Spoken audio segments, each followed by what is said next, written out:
Price B to God. கர்த்தருடைய நாமம் மகிமைப்படுவதாக. எங்களை அதிகமாய் நேசிக்கிற எங்கள் அன்பின் பரம தகப்பனே, இந்த கிருபையான கர்த்தாவே, காலை வேளைக்காய் மக்கள் நாங்கள் நன்றி செலுத்துகிறோம் ஐயா.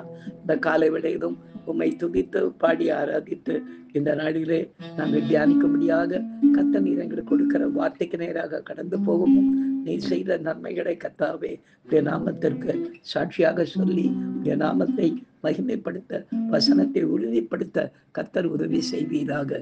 இயேசுவின் நாமத்தில் ஜெபிக்கிறோம் எங்கள் ஜீவனுள்ள நல்ல பிதாவே. ஆமேன், ஆமேன், ஆமேன்.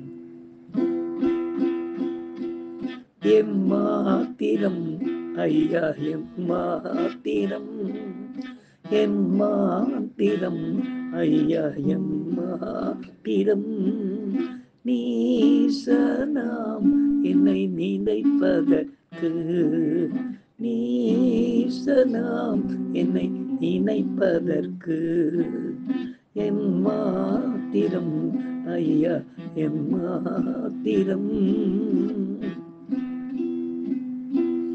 துன்ப நேரம் சூழ்ந்திடும் போதும் நிந்தைகள் என்னை வாட்டிடும் போதும், துன்ப நேரம் சூழ்ந்திடும் போதும் நிந்தைகள் என்னை வாட்டிடும் போதும், ஆறுதலே எனக்கு ஆறுதலே, ஆறுதலே எனக்கு ஆறுதலே,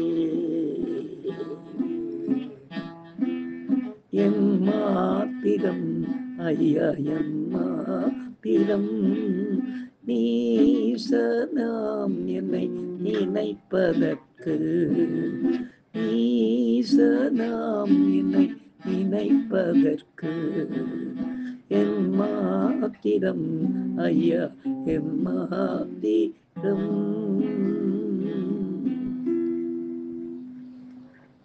எனக்கு அருமையானவர்களே, இந்த நாளிலே நாம் தியானிக்கும்படியாக கர்த்தர் நமக்கு கொடுக்கிற வார்த்தைக்கு நேராக நாம் கடந்து போவோம். வாசிக்க கேட்போம். சங்கீத புத்தகம் 9ஆம் சங்கீதம் 9ஆம் வசனத்தை நாம் வாசிக்க கேட்போம். சிறுமைப்பட்டவனுக்கு கர்த்தர் அடைக்கலமானவர், நெருக்கப்படுகிற காலங்களில் அவரே தஞ்சமானவர் என்று எழுதப்பட்டிருக்கிறது. பிரியமானவர்களே, சில நேரங்களில் தேவன் நம்மை நடத்துகிற பாதையை மற்றவர்கள் ஒருவராலும் புரிந்து கொள்ள முடியாமல் நம்மை சிறுமைப்படுத்த வேறு ஆரம்பிப்பார்கள். மேலும் மற்றவர்களது ஆவியற்ற ஆலோசனைகளுக்கு நாம் செவி கொடுக்காமல் தொடர்ந்து செயல்படும் பொழுது வேதனைகள் மற்றவர்கள் மூலமாக அதிகரிக்க ஆரம்பிக்கும். ஆனாலும் நாம் கர்த்தரது சத்தத்திற்கு மட்டும் செவி கொடுத்து தொடர்ந்து செயல்பட்டு கொண்டிருக்க வேண்டும். இந்த சூழ்நிலையை கர்த்தர் உற்று கவனித்து கொண்டிருப்பார். நாம் எப்படியெல்லாம் அவருக்காக நெருக்கப்படுகின்றோம் என்பதை பார்த்து சரியான நேரத்தில் அவரே இறங்கி வந்து நமக்கு சுத்தமான ஜனங்களை நமக்கு துணையாக அனுப்பி காரியங்களை செய்து முடிப்பார். இப்படியாக ஊழியத்தினுடைய பாதையிலே முதலாக, அதாவது கூடாரத்துக்குள்ளே சபையை ஆரம்பித்த வேளையிலே நடந்த ஒரு அருமையான சாட்சியை இன்று நான் கேட்போமா? கர்த்ததாமே இந்த சாட்சியின் மூலமாய் மகிமைப்படுவாராக. எனக்கு அருமையானவர்களே, பயங்கரமான வியாதியஸ்தனாக, அதாவது 2 கிட்னி முழுவதுமாக பழுதற்ற நிலையிலும் அந்த ஹார்ட் பிரச்சனை எல்லாவற்றிலும் இருந்து அற்புதமான சுகம் பெற்று கர்த்தருக்கென்று ஊழியத்திற்கும் வந்தவன் நான். ஆனால் கர்த்தர் சொன்ன வேளை யாருக்கும் புரியாத ஒரு வேளையாக இருந்ததினாலே குடும்பத்தினரும் எல்லாரும் அங்கே சேர்ந்து என்னை நெருக்க ஆரம்பித்தார்கள். இந்த வேளையிலே ஆலயத்தை ஆரம்பிக்க வேண்டும் என்கிற ஒரு கட்டளையும் கர்த்தர் பிறப்பித்ததினாலே கர்த்தருடைய பெரிதான கிருபையினாலே வீட்டுக்கு மேல் பகுதியிலேயே ஒரு கூடையை போட்டு நாங்கள் ஆலயத்தை ஆரம்பிப்பதற்கு, அதாவது நம்முடைய சபையின் மூலமாக, சபை ஆரம்பிப்பதற்கு முன்பாக ஊழியர்களின் மூலமாக வந்து அநேக விடுதலை பெற்ற ஜனங்கள் சத்துருவின் பிடியில் இருந்தும் இந்த பில்லி சூனிய மந்திர காரியங்களிலிருந்து விடுதலையான அநேக ஜனங்களுக்கு ஒரு சபை ஆரம்பிக்க வேண்டும் என்ற எண்ணத்தோடு கர்த்தர் தெளிவாக நித்திய கன்மலை ஊழியங்கள் என்ற பெயரை ஊழியர்களுக்காகவும், அடுத்து கன்மலை கிறிஸ்து சபை என்ற பெயரில் நீ சபை ஆரம்பிக்க வேண்டும் என்று சரியாக வசனங்களின் மூலமாய் பேசினதினாலே அதற்காக நான் உட்கார்ந்து ஒரு 40 நாட்கள் உபவாசித்து ஜெபிக்க ஆரம்பித்தேன். அப்படி உபவாசித்து கொண்டிருந்த வேளையிலே ஒரு சில காரணங்களினாலே என்னுடைய மனைவி பிள்ளைகள் அவங்களுடைய அண்ணன் வீட்டுக்கு அவங்க போயிட்டாங்க. அந்த இடத்துல நான் தனியாக உபவாசித்து ஜெபித்து கொண்டிருக்கேன். எப்போவுமே உபவாச வேளையில வெளியே வர மாட்டேன், நான் யாரையும் பார்க்க மாட்டேன். அப்படி இவங்க போய் சொந்த பிள்ளைங்க எப்போ வருவாங்கன்னு எனக்கு தெரியாது. ஆனால் திடீரென்று கர்த்தர் நேரத்தை முன்குறித்தார். இந்த தேதியில நீ சபையை ஆரம்பிக்க வேண்டும் என்று. சபையை ஆரம்பிக்கணும்னா சபையை ஆரம்பிச்சிடலாம். ஆனால் அந்த நேரம் அந்த நேரத்தில் வருகிறவர்களுக்கு மதிய உணவு இதெல்லாம் கொடுக்க வேண்டியிருக்கும் இல்லைங்களா? அது என்ன பண்ணுறதுன்னு தெரியாமல் போய் என்னுடைய பீரோவை தேடி பார்த்தா ஒரு 400 ரூபாய் மட்டும்தான் இருந்தது. நானே ஏற்கனவே குடும்பத்தாரால் நெருக்கப்பட்டு கொண்டிருக்கிற இந்த விலையிலே பரியாசம் பண்ணப்பட்டு கொண்டிருக்கிறேன்.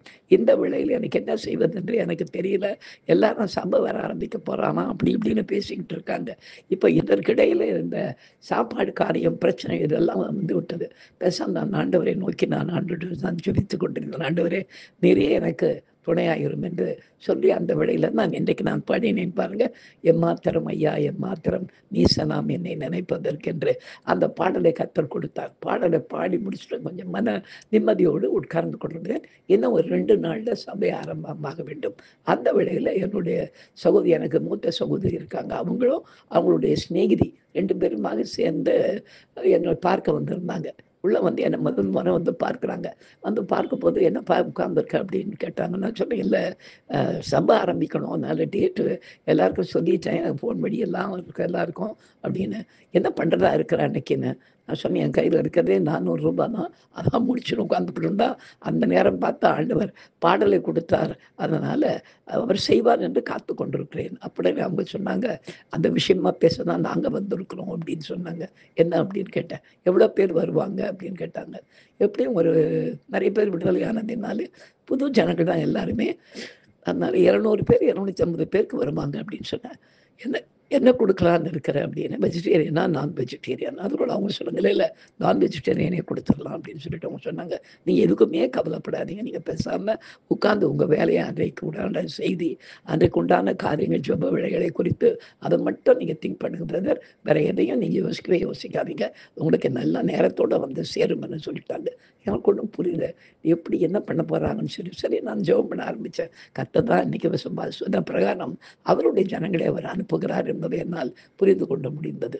அப்போ கரெக்டாக சபை ஆரம்பிக்கிறதுக்கு அது என்ன சொல்கிறது, ஒரு 2 மணி நேரத்துக்கு முன்பாக எல்லோரும் என் குடும்பத்தில் இருக்கிறவங்கெல்லாம் வந்து சேர்ந்தாங்க.